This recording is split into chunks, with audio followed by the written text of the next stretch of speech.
Eu tive que esperar até o dia do soldado daquele ano para fazer um enterro para o meu tio. Para ter algum tipo de desfecho. E como é que você faz um enterro sem ter o corpo inteiro? Conseguir que o legista liberasse as partes do corpo e fazer o enterro na igreja favorita dele foram algumas das coisas mais difíceis que eu já tive que fazer por ele.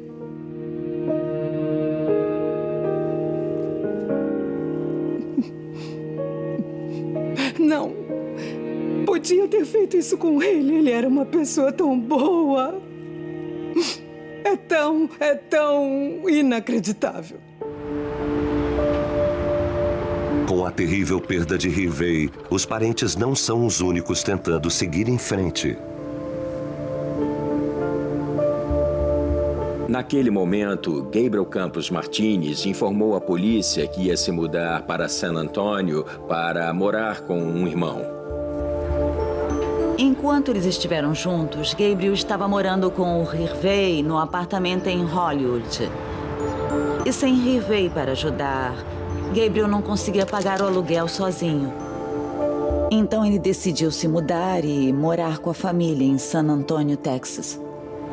Para mérito dele, o Sr. Campos Martínez foi muito cooperativo o tempo todo e se manteve em contato constante com a polícia quando foi para San Antônio. Muitos meses se passaram e eles ainda não faziam ideia de quem matou Hervey.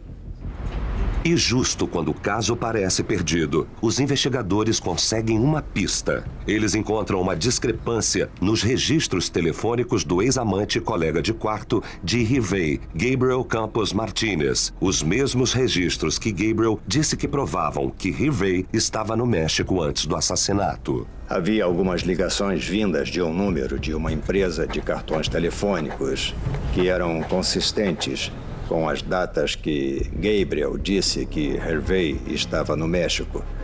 Mas nós não conseguíamos descobrir de onde as ligações vinham e quem as fez.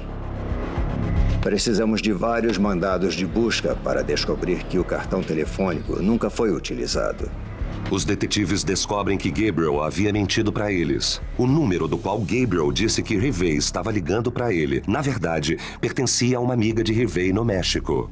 Ela era uma amiga de longa data de Hervey Medellín. E ela estava ligando para Gabriel para saber sobre o paradeiro de Hervey. Gabriel Campos Martínez parecia muito suspeito naquele momento.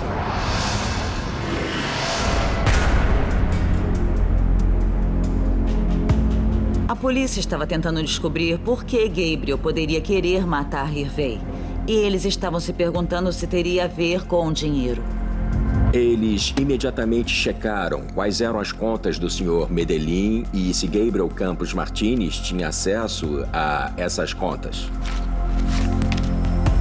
Nós checamos os registros financeiros de Gabriel e Hervey e descobrimos que em dezembro de 2011, Hervey e Gabriel abriram uma conta conjunta. Depois que Hervey desapareceu, Gabriel se fez passar por Hervey e transferiu o seguro social de Hervey, que estava no nome dele, da conta dele, para a nova conta conjunta que haviam aberto. Os detetives suspeitam que Gabriel Campos Martínez matou Hervey Medellín. Mas o caso contra ele baseia-se apenas em provas circunstanciais. Em março de 2014, um funcionário do condado de Los Angeles estava trabalhando na Batcaverna. Uma caverna popular no Bronson Canyon, conhecido por ser a locação da série de TV do Batman. E o funcionário estava usando uma carregadeira e estava cavando na frente da caverna quando viu algo enrolado em plástico. E dentro da embalagem de plástico estavam 3 pedaços grandes de carne. E imediatamente as pessoas pensaram, será que fazem parte do corpo do Hervey?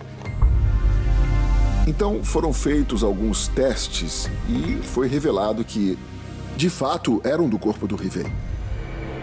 Mas a polícia não concentra atenção nesses grandes pedaços de carne. Em vez disso, eles se concentram no plástico. Era um plástico de arte, que era usado para embrulhar pinturas. O Rivey tinha uma coleção de arte inacreditável, que valia muito dinheiro. Durante a revista do apartamento do Sr. Medellín, a polícia determinou que o Sr. Medellín utilizasse uma cobertura de plástico para proteger as obras de arte. As partes do corpo do Sr. Medellín foram embrulhadas com o mesmo plástico encontrado no apartamento do Sr. Medellín. E então aquela foi a pá de cal para Gabriel Campos Martínez. Os detetives finalmente têm provas suficientes para prender Gabriel Campos Martínez pelo assassinato do ex-amante Rivey Medellín. O Jason achou que estava se apaixonando pela Rachel. A verdade é que quando você tem uma garota assim tão bonita e ele estava acima do peso e raramente tinha namoradas, tinha uma razão bem natural para o Jason se apaixonar por qualquer menina que lhe desse atenção. A mãe de Rachel desaprovava o Jason. Essa era uma fonte de atrito na casa. Não é de se surpreender que Lori não estivesse entusiasmada com o fato dele ser o namorado de sua filha. Um homem quase 10 anos mais velho que não parece ter metas para o resto de sua vida. Jason via uma grande pedra no caminho de seu relacionamento com Rachel. Lori não queria mesmo que a sua filha se envolvesse com ele. E ele sabia que enquanto Lori estivesse em cena, ele não poderia ficar com Rachel. A Rachel parecia estar num lar abusivo e sentir uma ligação. Eu também tinha vivido num lar abusivo e tinha muitos traumas por causa disso. Quando a Rachel falava sobre o que acontecia em casa e a sua dor, eu queria mudar isso. Eu me preparei. Eu entendo de investigação forense e eu sabia que a polícia ia procurar. Se você confunde a cena do crime ou dá muita informação, eles têm dificuldade para poder investigar. Eu também tinha sapatos de todos os tamanhos, do 41 até o 48. E tinha sacos de poeira e sujeira de locais aleatórios, só para bagunçar a cena do crime. Tinha várias camadas de roupa. E também garanti que estivessem bem lavadas. E uma garrafa de vinho para simular acidente por embriaguez. E eu me certifiquei de que estava bem esfregado. Assim não deixaria nenhuma célula de pele para trás. E eu raspei cada pelo do meu corpo. Se não tivesse uma porta de gato, talvez eu não tivesse entrado na casa naquela noite. Mas o meu braço é longo, então eu enfiei o braço pela porta e consegui abrir. Depois disso, eu subi a escada e era lá que a Lori Waterman estava. Brian coloca a mão dele e a mão dele é enorme. Ele coloca a mão dele na boca da Lori e então ele a sufoca.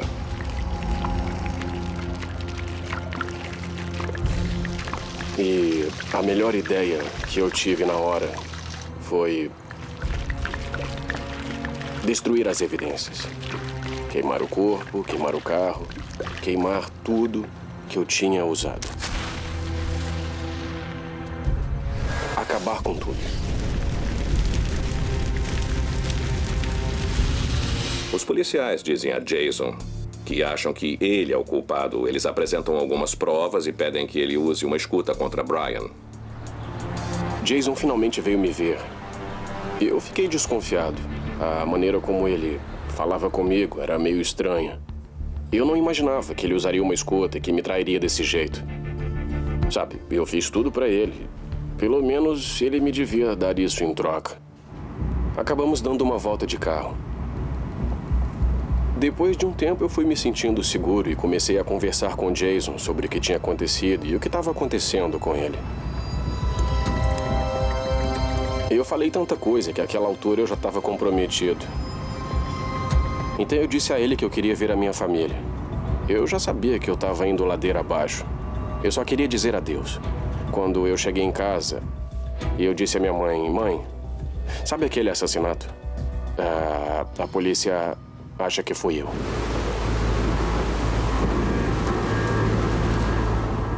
Brian é interrogado.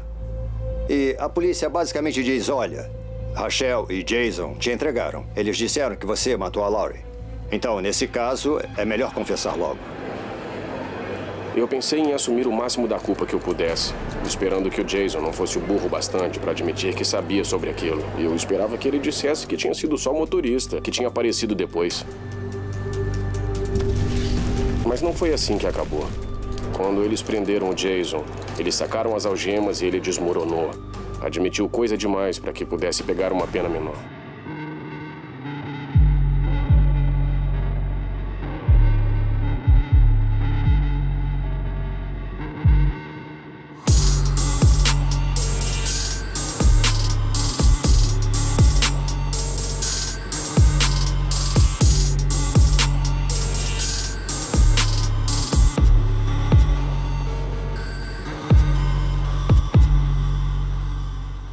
Em junho de 2012, nós fomos contactados pelas autoridades canadenses sobre Luca Magnatta.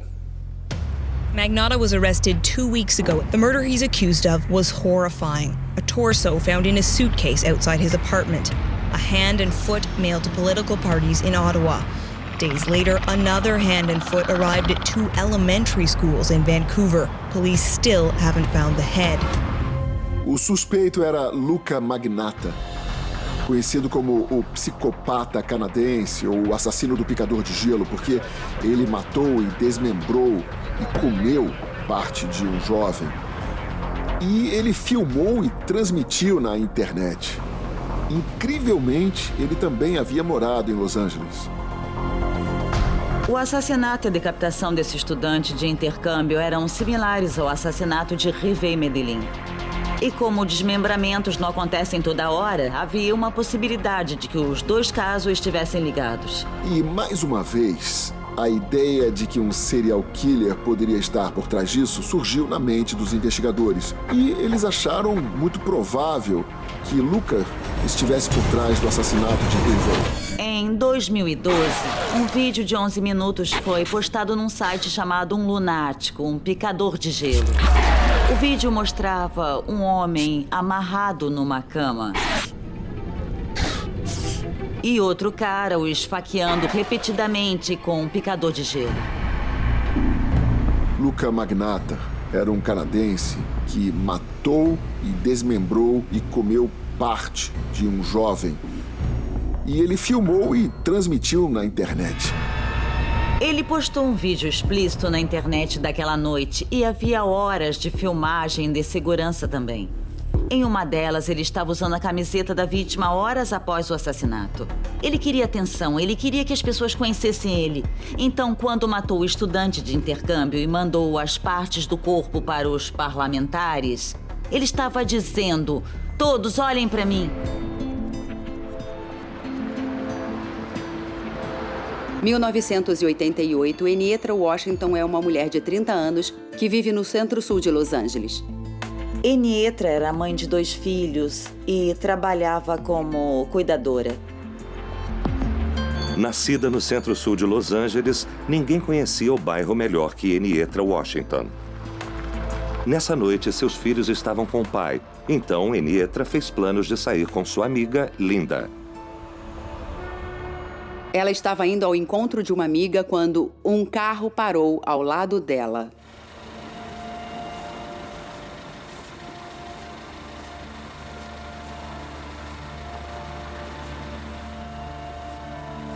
Ela gostou do carro, achou bastante chique. E o motorista mexeu com ela. Embora fosse um estranho, ele era bem charmoso. Parecia meio nerd, mas era engraçado e estava fazendo ela rir. Ele ofereceu uma carona. No início, ela disse que não estava interessada. Enietra recusa a carona várias vezes, mas ele foi insistente. E, finalmente, ela não viu mal algum em aceitar uma carona até a casa de sua amiga.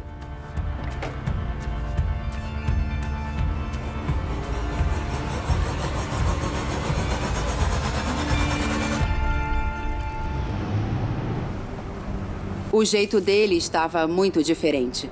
E em poucos minutos fica claro que o motorista estava indo na direção oposta à casa de sua amiga.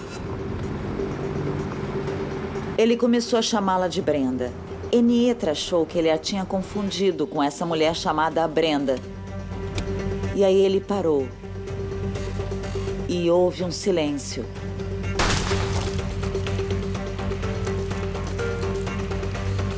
Enietra nem sequer percebeu que um tiro tinha sido disparado até olhar para o seu peito e perceber que o sangue não parava de jorrar.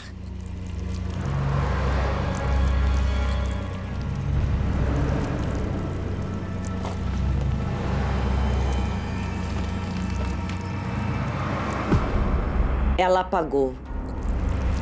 Quando acordou, ele estava estuprando ela.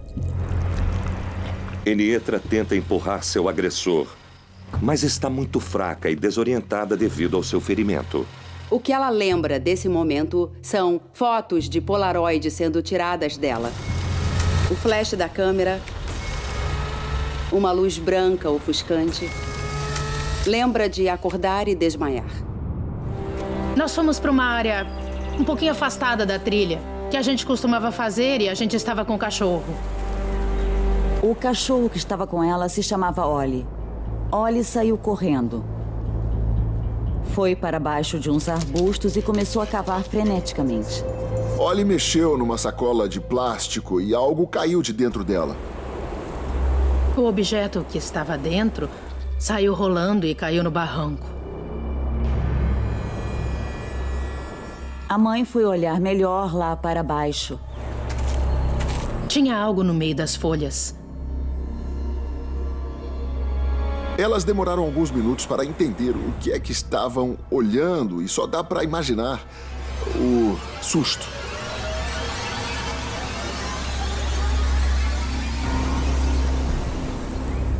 E elas descobriram que naquela sacola plástica tinha uma cabeça.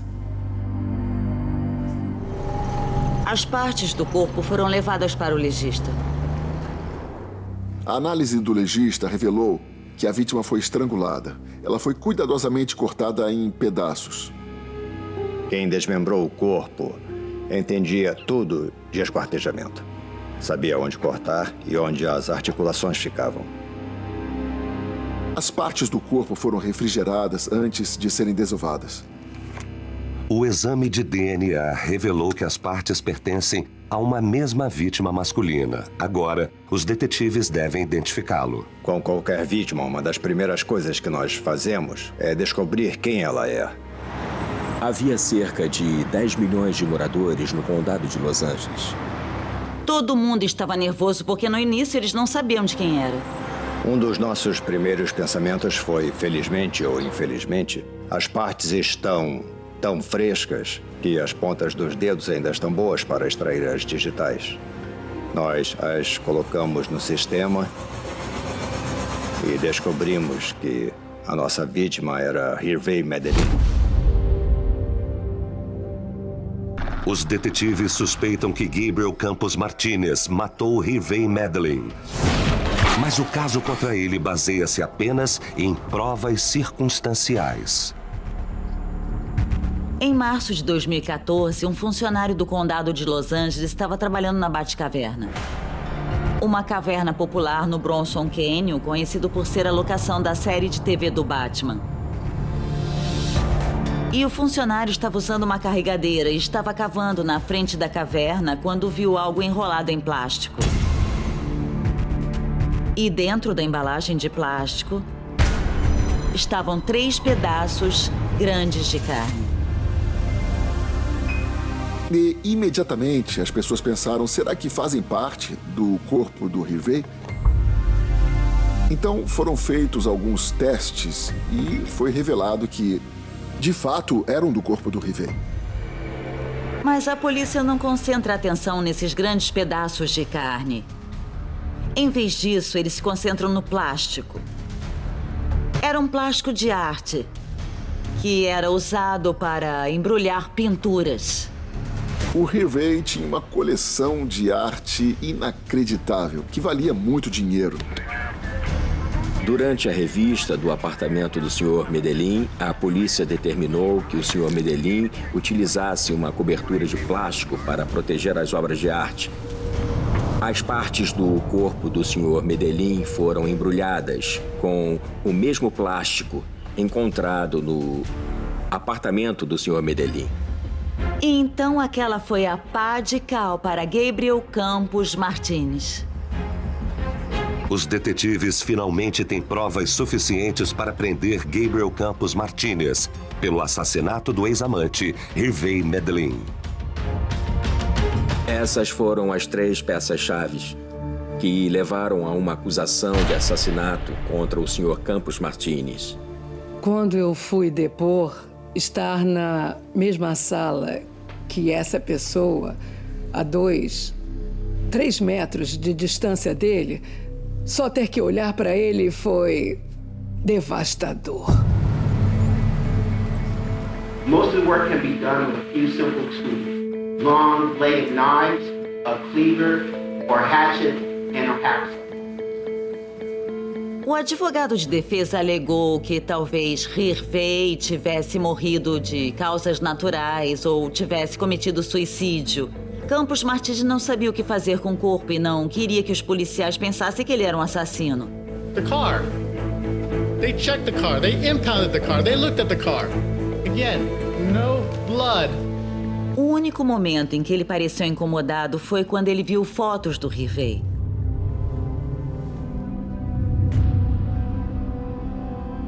O tempo todo ele olhou para frente, não demonstrou nenhuma emoção.